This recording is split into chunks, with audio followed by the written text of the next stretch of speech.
오늘 환영합니다. 우리 멀리 좀 떨어져 있지만은 우리 좀 인사하겠습니다. 사랑합니다. 축복합니다. 사랑합니다. 축복합니다. 제 각 가정에 있는 분들도 가족들끼리 서로 축복했으면 좋겠습니다. 음,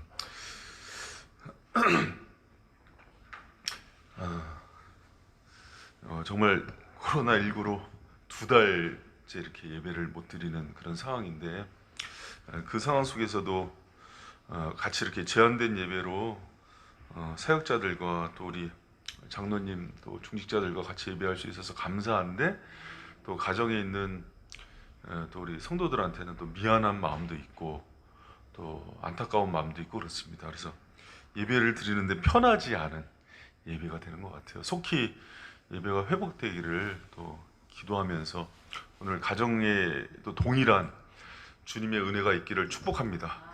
그래서 예배 가운데 또 말씀을 듣고 기도하고 찬양하는 가운데 주님의 위로와 은혜가 넘치기를 축원합니다. 제가 전도사 한참 할 때요, 그 1990년도 후반에서 2000년도까지 그 한국 교회를 휩쓴 두 권의 책이 있어요. 그 세들백 교회 이야기하고 윌로우 크릭 커뮤니티 교회 이야기인데요.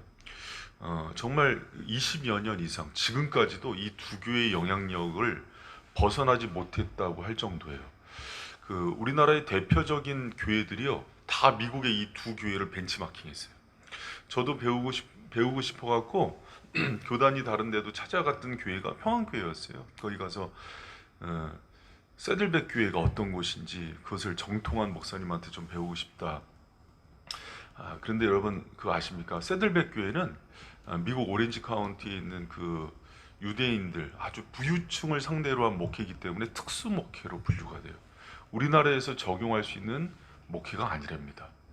윌로우 크릭 교회는 온누리 교회가 이 교회를 굉장히 벤치마킹을 많이 했어요. 그래서 이영재 목사님도 굉장히 이 교회를 좋아했는데, 이 교회가 32년 동안 자기 교회에서 사역한 거를 담임 목사인 빌 하이빌스가 아니라 그 교회에 있는 모든 부교역자들이 수천 명의 성도들을 찾아다니면서 그 교회를 다니다가 떠난 성도들까지 다니면서 설문조사를 했어요.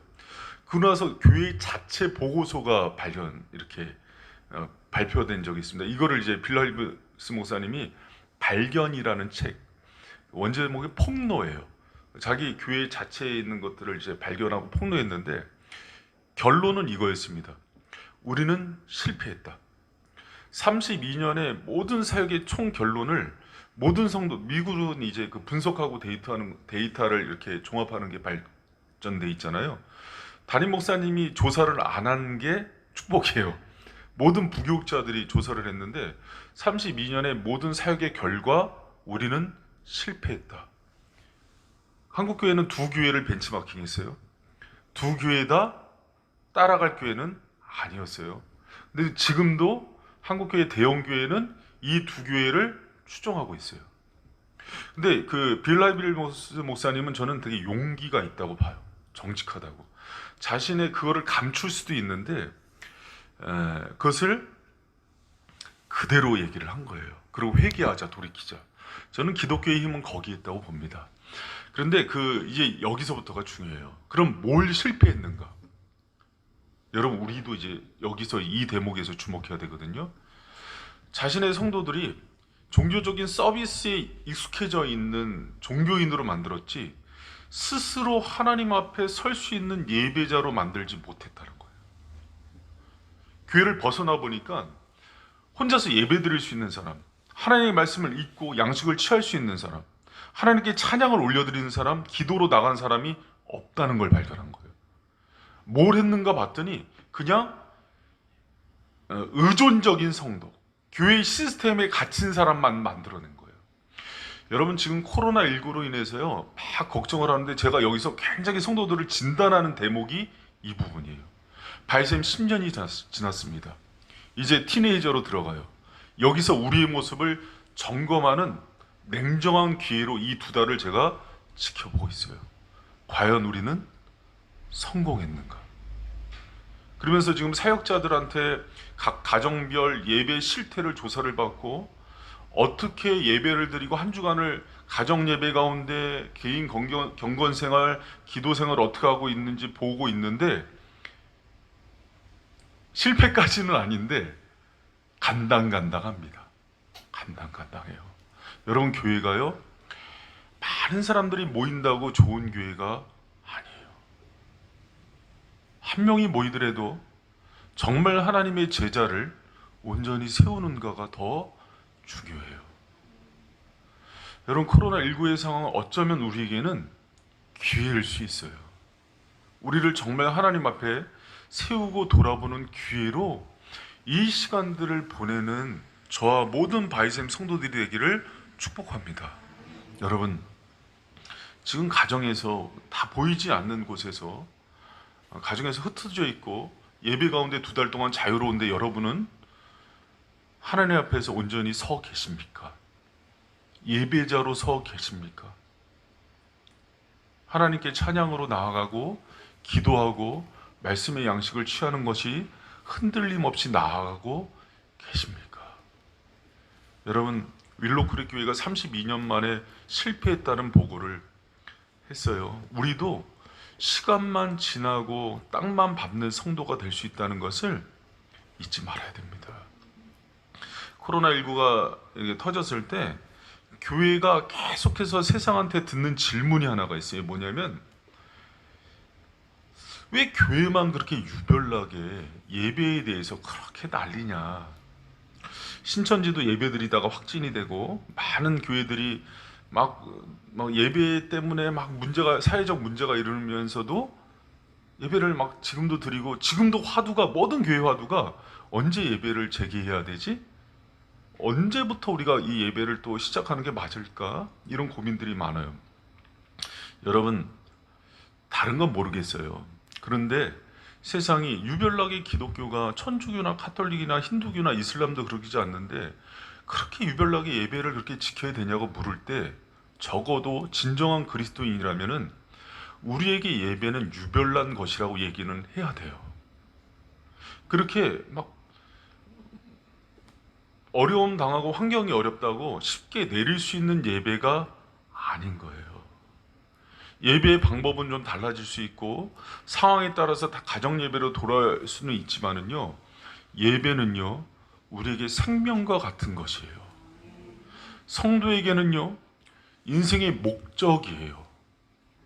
우리에게는요, 사람에게는 심장과 같이 가장 중요한 게 예배인 거예요. 그래서 그 예배를 지키려고 몸부림치는 거고, 이때 하나님께서 과연 원하시는 예배의 방식이 무엇인지 저와 우리 장로님들이 몸부림치면서 기도하면서 하나님 뜻을 받아내는 거예요. 그냥 적당하게 그냥 이때 정부 정책에 맞추거나 또 아니면 뭐 성도들을 위해서 안위를 생각하거나, 그게 아니라 정말 하나님께서 받을 만한 예배가 지금 어떤 것인지를 고민하는 거예요. 여러분, 제가 코로나19로 인해서 당의원들과 함께 교회 예배의 방향을 정하면서 이런 고민도 했어요. 만약 지금 코로나19의 상황 속에서 하나님이 예배를, 이 공동체에서 모이는 예배를 멈추기를 원하지 않는다면 나와 모든 장로님들은 이 죄에 대한 대가를 면할 수는 없을 것이라는 두려움은 있었어요.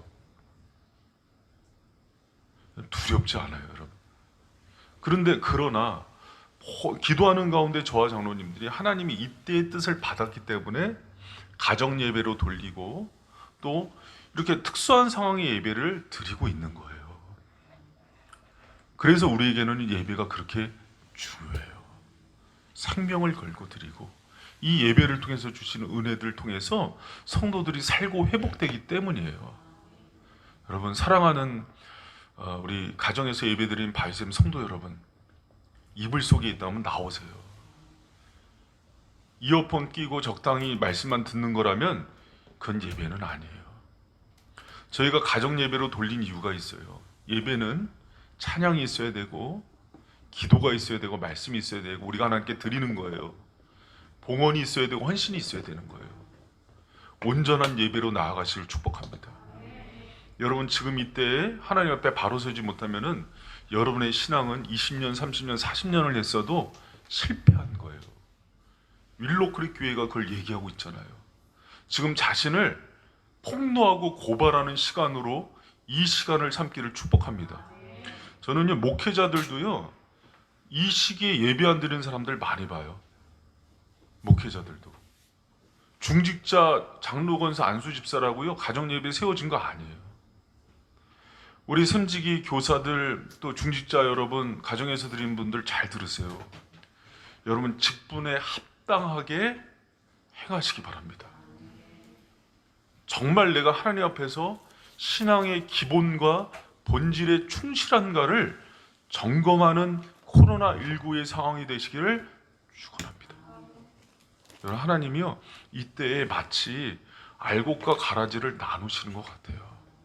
뭔가 결사대를 부르는 음성이 들리는 것 같아요. 마지막 때가 가까운 것 같아요. 여러분, 이 시기가 많은 가라지들이 털어져야 되는 시기라면 털어져야 됩니다. 다시 한번 우리를 돌아보고, 윌로크릭 교회처럼 전 세계적으로 가장 영향력 있던 교회가 32년 총평이 실패했다였어요. 그냥 종교 시스템에 익숙한 성도들만 만들었다는 거예요. 여러분, 하나님은 영이십니다. 살아있고 지금도 불꽃과 같은 눈동자로 우리를 지켜보시는 그분 앞에 겸비하시기 바랍니다. 온전히 서는 저와 여러분과 가정에 있는 성도들 되시길 축원합니다. 여러분, 가정의 예배를 회복하시기를 축복합니다. 오늘 본문은요, 예배에 대한 초청이에요. 예배의 중요성을 가르치는 시편이에요. 95편 보니까 1절과 6절에 두 번 오라는 명령을 주고 있어요. 1절에 그러니까 오라, 우리가 여호와께 노래하며 우리 구원의 반석을 향하여 즐거이 부르자. 6절도 오라, 우리가 굽혀 경배하며 우리를 지으신 여호와 앞에 무릎을 꿇자라고 얘기해요. 오라는 그 명령을 강하게 하는데 어디로 초대하는 겁니까? 지금 예배로 초대하는 거예요. 와라, 하나님께로 와라, 나와서 그분께 예배하자 얘기하는 거예요. 여러분, 이거는요, 우리를 향한 하나님의 음성이에요. 나와라, 예배의 자리로 나오라는 그 음성 앞에서 우리 가정에서 예배드리고, 지금 이제 2달인데 2달 만에 무너져버린 만약에 예배자가 있다면 다시 주님께 나오는 저와 여러분 되시길 축원합니다. 여러분, 나오시기 바랍니다. 하나님이 왜 부르시겠어요? 주일날 피곤한데 자야 되고 벚꽃놀이 가야 되고 어디 다른 데 가야 되는데 왜 오라 그러겠어요? 주님이 너무 축복해 주고 싶은 게 많고, 이걸 통해서 우리가 살아나기 때문인 거예요. 여러분, 그 예배를 통해서 회복되고 살아나고 하나님께서 천복해서 주시는 그 은혜들을 모두 누리는 은혜가 있기를 축원합니다. 그럼 와서 하나님께서 주고 싶은 게 뭔가? 여러분, 크게 3가지만 얘기할게요. 하나님께서는요, 예배를 통해서 기쁨의 축복을 주세요. 여러분, 우리 1절 말씀 같이 한번, 1절 2절 같이 한번 읽어봅니다. 시작. 오라, 우리가 여호와께 노래하며 우리 구원의 한석을 향하여 즐거이 부르자. 우리가 감사함으로 그 앞에 나아가며 시로 그를 향하여 즐거이 부르자. 여러분, 의도적으로 2번이나 반복되는 게 즐거이 부르는 거예요. 오라 하고 그 예배 가운데 나간 자들에게 나타나는 첫 번째 정서적 반응이요, 즐거움과 기쁨이에요. 여기서 보면은 shout joyfully 해갖고 아주 기쁘게 외치는 심정이 돼요. 여러분, 이렇게 생각해 보세요. 제가 막 군대에 갔는데, 군대에서 이제 딱 그 6주간의 훈련소 그걸 마치고 어머니 아버지를 딱 보는데 일주일 전부터 기대를 해요, 면회를. 근데 저쪽에서 막 어머니 아버지가 오는데 그렇게 막 기쁜 거예요. 왜? 나를 사랑해주고 전적으로 밀어주고 부족해도 사랑해주고 안아주는 그 부모님, 고향 같은 분이 오니까 너무 행복한데, 어머니는 벌써 저기 한 100m 전부터 막 통곡을 하면서 와요. 너무 반가운데 창피하고 막 왜? 아이고 막 지금도 막 생각이 나요. 왜 이렇게 저렇게 우셔 막. 근데 여러분, 예배의 자리가 왜 이렇게 기쁜 줄 알아요? 그 우리의 영적인 아버지를 만나는 자리예요. 그 품에 안기는 자리예요. 세상에서 만신창이가 되고 실패하고 와도요, 아버지가 떳떳하게 나를 안아주는 이 품이 예배의 자리예요. 그래서 오면은 막 힘이 나고 막 위로가 되고 그러는 거예요. 그래서 예배 자리에서 아버지의 품에 안겨본 사람은요, 세상 어디에서도 그 위로와 기쁨을 누릴 수가 없어요. 예전에 그런 선배 목사님이 그런 얘기 하더라고요. 예수님 믿고 영적인 축복과 은혜를 경험한 사람이 타락하면은 마약으로도 충족이 안 돼. 그런 얘기 맞는 말이에요. 왜 그러냐? 하나님께 성령께서 그 주시는 위로와 예배의 감격은요, 세상의 어떤 기쁨으로도 채울 수가 없습니다. 할렐루야? 여러분, 우리는 알잖아요. 그 맛을, 그 기쁨을. 술 좀 먹어보신 분 알잖아요. 술 먹고 나면 그 다음날 머리만 아프지 뭐. 게임 좀 해보고 여행도 가면은요, 뭐 전 세계 돌아다니고 하면은 뭐 비행기 타고 뭐 어지럽기만 하지 뭐. 거기가 거기야. 여행 많이 다녀본 것 같네. 여러분, 예배 안에서 하나님 그 천부를 만나는 그 기쁨을 누리는 저 여러분 되시길 축원합니다. 근데 이 천부가 어떤 분이냐면은요, 이 오늘 95장에서는 두 가지로 얘기해요. 그분은 구원자라고 얘기해요. 95장 1절 다시 한번 읽어봐요. 시작. 오라 우리가 여호와께 노래하며 우리 구원의 반석을 향하여 즐거이. 그분이 누구라 그래요? 구원의 반석이세요. 우리를 지지하고 사랑해 주시고 영적인 아버지시지만 그건 동시에 구원자세요. 그래서 시편 40편 2절에 보면은요, 어떤 구원자냐면 같이 읽습니다. 시작. 나를 기가 막힐 운동이와 수렁에서 끌어올리시고 내 발을 반석 위에 두사 내 걸음을 견고케 하셨도다. 기가 막힐 웅덩이와 수렁에서 건져주시는 구원자예요. 어떤 수렁과 웅덩이인지는 모르겠어요. 너무 기가 막혀요. 기가 막혀요. 인생에 수많은 그런 어려움과 웅덩이와 수렁들이 있잖아요. 거기서 우리를 건져내 주시고 회복해 주시는 그 구원자가 우리 아버지신 거예요. 그래서 온갖 근심 걱정을 다 갖고 가도 사람한테 가면은요, 여러분, 무시만 받고 조롱이나 받고, 그리고 이제 하나님께 가면요, 그분이 우리를 사랑해 주시고 불쌍히 여겨 주시고 모든 것들을 회복해 주시는 구원자이심을 믿는 저 여러분 되시 축원합니다. 그래서 힘이 나는 거예요. 또 두 번째 보면은요, 그분은 시편 95편 6절에 보면 어떤 천부시냐면 같이 한번 읽어봐요. 시작. 오라 우리가 굽혀 경배하며 우리를 지으신 여호와 앞에 무릎을 꿇자. 그분은 어떤 분이에요?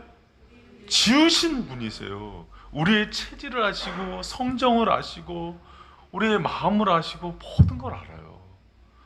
여러분, 제가 애가 넷이지만요, 제가 낳지만 때로는 애들이 왜 그런지를 아직도 이해가 못할 때가 있어요. 우리 함식 요새 사춘기라서 너무 힘들어요. 자기도 지 마음을 모르겠지. 딸내미가 셋인데 셋 다 성향이 달라요. 근데 천부이신 아버지는 우리를 지으시고 우리의 체질과 모든 것들을 너무 잘 아세요. 어떻게 나를 위로해 주실지, 인도하실지, 채우실지. 그래서 예배 때 오면은요, 그 정도의 맞춤식 위로와 힘이 없어요. 아버지가 나를 아시니까. 그래서 예배는요, 왜 기쁨이 되냐면 그분이 구원자이시고 나의 창조주이시기 때문에 힘이 된다는 사실을 믿고 나아가는 저 여러분들 축원합니다. 그래서 그 맛을 아는 사람들은 예배를 사모하는 거예요. 여러분, 2달 동안 힘드실 거예요. 그 가정에서 예배 드린다는 게. 그래서 왜 곤고해지냐면 예배 때 누리는 그 구원의 은혜와 창조주의 그 섬세하고 세밀한 사랑들을 자꾸 이제 없어지는데 혼자서 쓰질 못하니까, 그 예배를 회복하지 못하니까 성도들의 심령이 곤고해지는 거예요. 그러니까 예배의 회복이 없으니까는 다른 걸로 충족을 하죠. 죄를 짓는 거예요, 그게. 그 기쁨이 없어지니까. 예배의 기쁨과 충족으로 더 나가야 되는데 그게 끊어지고 관계가 단절되니까 다른 걸로 채워요. 다른 게 뭐 있겠어요? 육신의 정욕, 안목의 정욕, 이생의 자랑이죠. 순간 반짝하는 기쁨들. 여러분, 우리는요, 주님 안에서 주시는 예배 가운데 위로와 기쁨으로 승리하는 자이심을 믿는 저 여러분들에게 축복합니다. 미국 간 그 이준총 목사님이 그 유학을 하다가 참 곤고하고 힘드니까 한 번은 이런 연락이 왔어요. 목사님, 오늘 바이샘에서 드렸던 예배가 너무 그립다고 그래요. 힘든 순간에 제일 생각이 나는 게 바이샘에서 드렸던 예배가 그리워요. 지금 가고 싶어요. 그래. 가면 안 되겠죠? 알면서 뭘 물어봐? 안 되지. 저 어떻게? 근데 얼마 전에 이성재 목사님 똑같이 전화 와서 목사님 바이섬에서 예배 같이 드릴 때가 그리워요. 혼자 개척해 보니까 어렵지? 똥줄 타지. 큰아들이 또 아프다는 얘기가 있으니까 더 이제 힘든 거예요. 그래도 이 목사님, 목사는 예배를 세우는 사람이야. 그래야지 그 속에서 성도들이 하나님을 만나고 위로를 받고 회복이 된다. 아주 작은 곳이지만은 그것을 그렇게 하라고. 근데 이제 같이 드렸던 데가 또 이제 그 기대가 되는 거예요. 여러분, 성도들은 예배의 자리를 덜 바라보면서 그리워하는 그런 존재예요. 우리 사랑하는 성도 여러분, 또 가정에서 예배드리는 여러분 힘들지만 조금만 더 견디시고 또 이 기회에 여러분이 하나님 앞에서 여러분의 가정과 여러분 자신이 어디 있든지 간에 예배자로 회복되는 은혜의 시간이 되길 축복합니다. 그래서 다 여러분 끝나고 나서 주님이 결산할 때 바이샘은 소수였지만 알곡들만 있었더라 하는 얘기가 우리 교회의 성도의 모습이 되길 축원합니다. 여러분, 한국 교회는 허수에 빠져 있다니까요. 허상에 빠져 있고 허세에 빠져 있어요. 아무것도 없는데 숫자가 많다고 성도가 아닌 거예요. 참 예배자가 되길 축원합니다. 예배의 기쁨을 회복하고 예배 버티는 사람 많잖아요. 이거 언제 끝나나 이거. 근데 우리 교회 성도는 그런 분들 없더라고요, 진짜.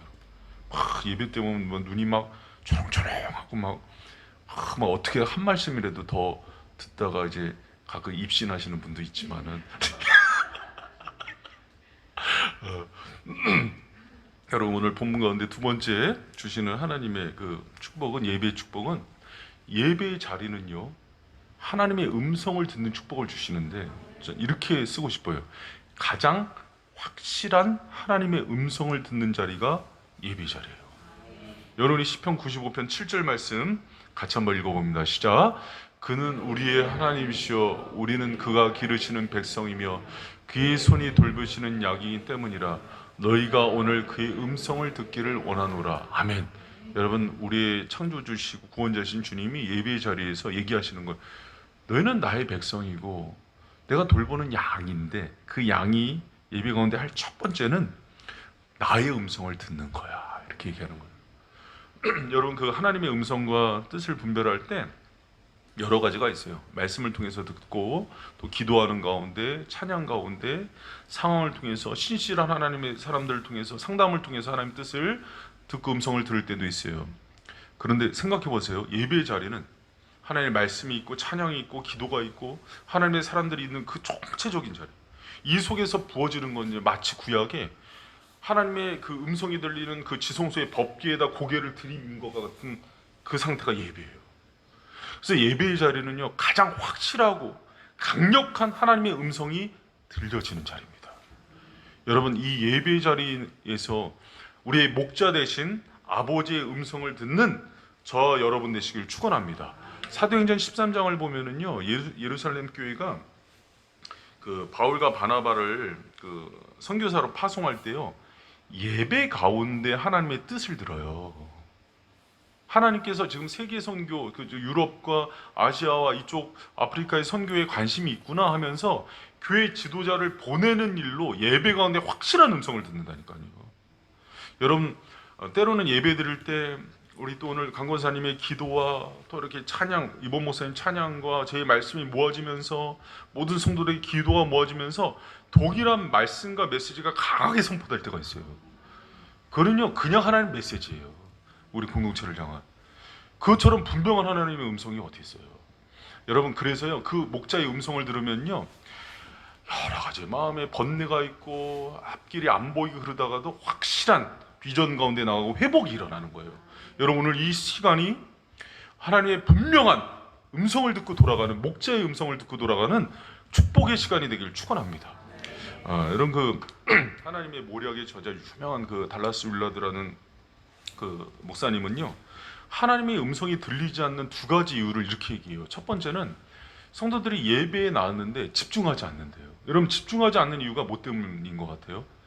갈급함이 없었어요. 예배가 중요하지 않기 때문이에요. 그러니까 집중하지 않는 거예요. 예를 들어서 이렇게 한번 생각해 봐요. 강남에서 아주 쪽집게 가게 강사예요. 한 타임에 1,000만 원씩 줘야 되는 강사예요. 한 타임에. 그렇게 칩시다. 자기 아들 이제 그 수능 앞두고 고액 과외를 시키는데 아들하고 딸을 이렇게 딱 보내요. 그래 아들이 이제 딱 그 고액 과외를 들으러 갔는데 한 시간에 1,000만 원짜리예요. 그럼 한 시간 동안 어떻게 하겠어요? 엄마 아빠는 밖에서 대기하고 있고 너 정신 똑바로 차려. 어? 그 하나라도 너 어떻게 보내면 안 돼? 그래 애는 들어가서 막 한 자리도 안 놓치려고 막 하고 막 그러지 않겠어요? 여러분 예배의 가치가 1,000만 원만 될까요? 한번 여러분 생각해요. 예배의 가치가 1,000만 원만 될까요?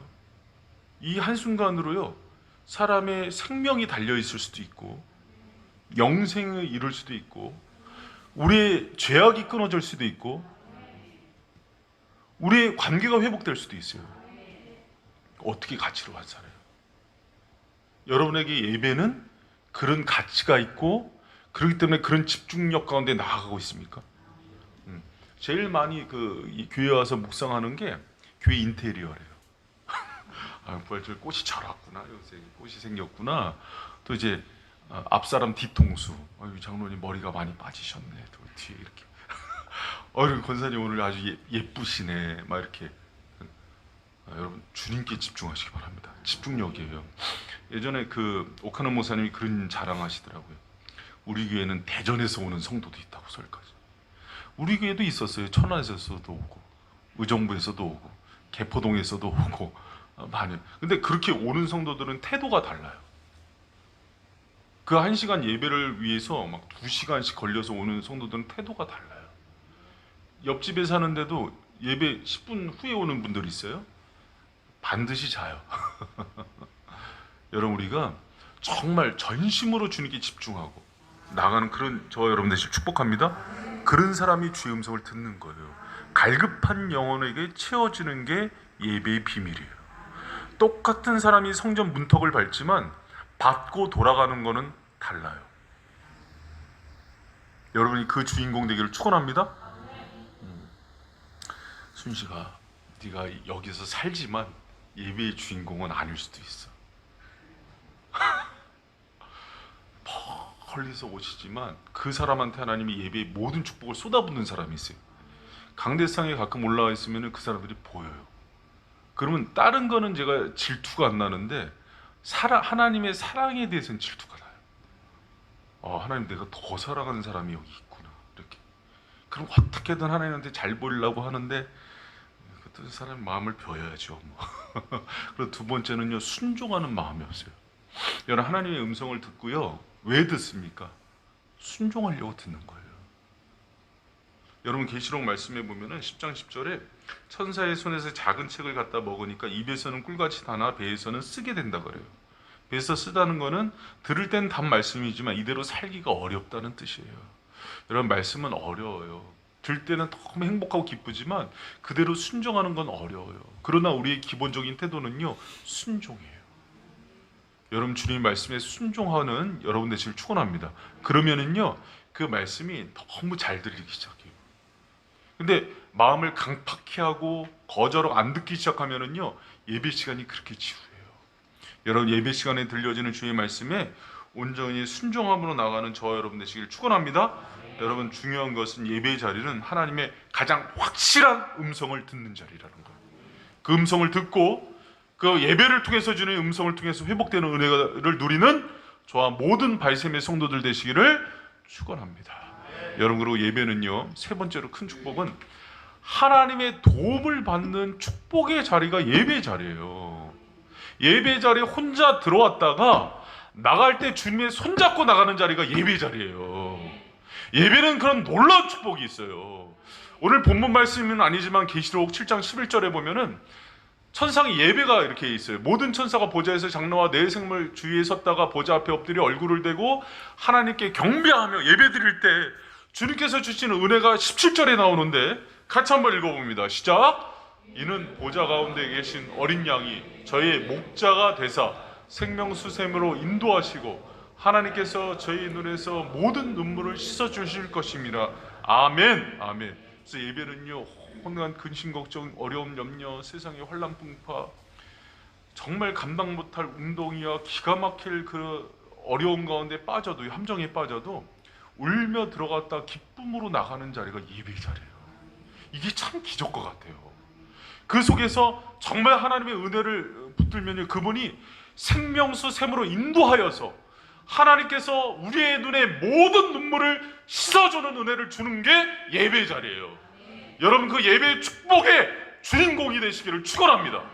여러분, 그게 예배의 비밀인 거예요. 그래서 성도들이 몸부림치면서 그 생명 걸고 예배를 지키는 거예요. 내 생명줄이니까, 나에겐 양보 못할 유별난 그것이니까. 여러분, 왜 예배를 교회에서 가장 그 중직인 장로님들한테 예배 부장, 예배 위원을 시키는지 알아요? 성도들의 가장 본이 되는 그 장로님들이 관할해야 되는 가장 중요한 거기 때문에 예배 부장은 항상 장로님들 시키는 거예요.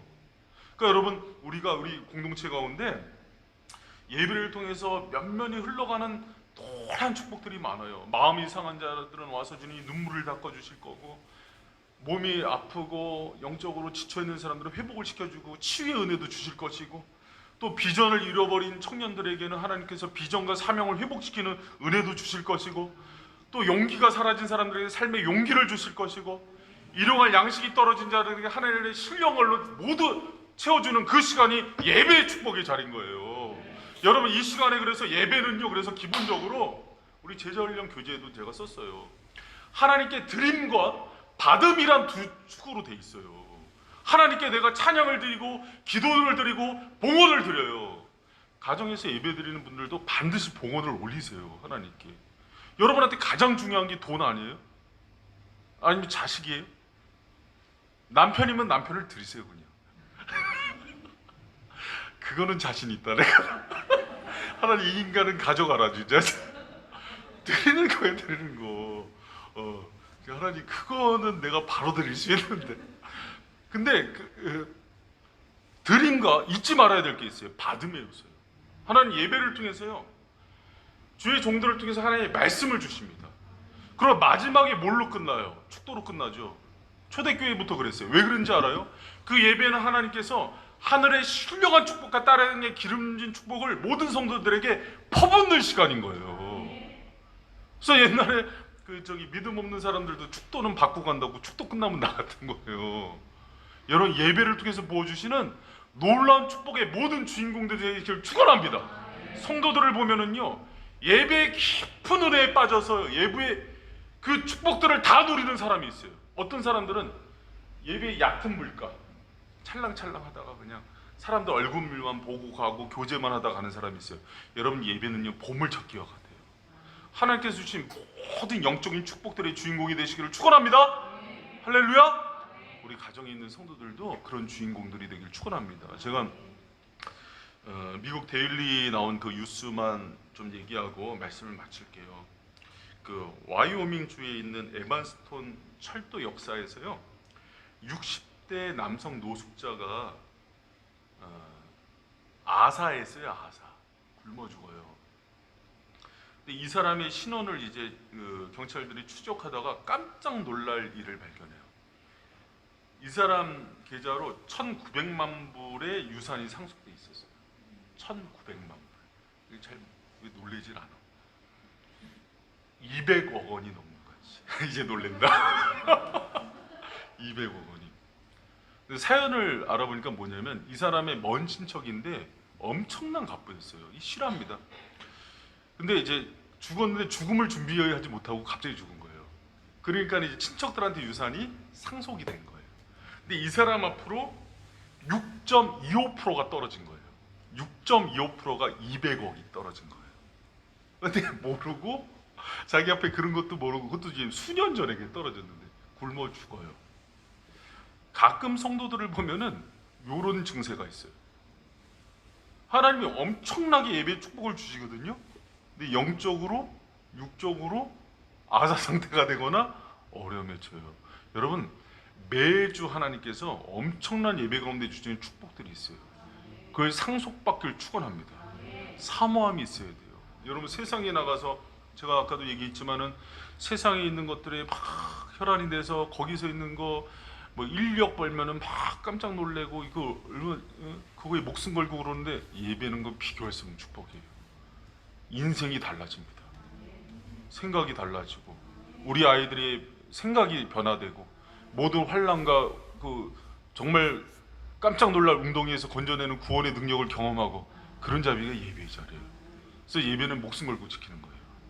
여러분 이 예배를 통해서 부어주시는 하나의 모든 영적인 축복과 유산들이 여러분의 것이 되기를 축원합니다.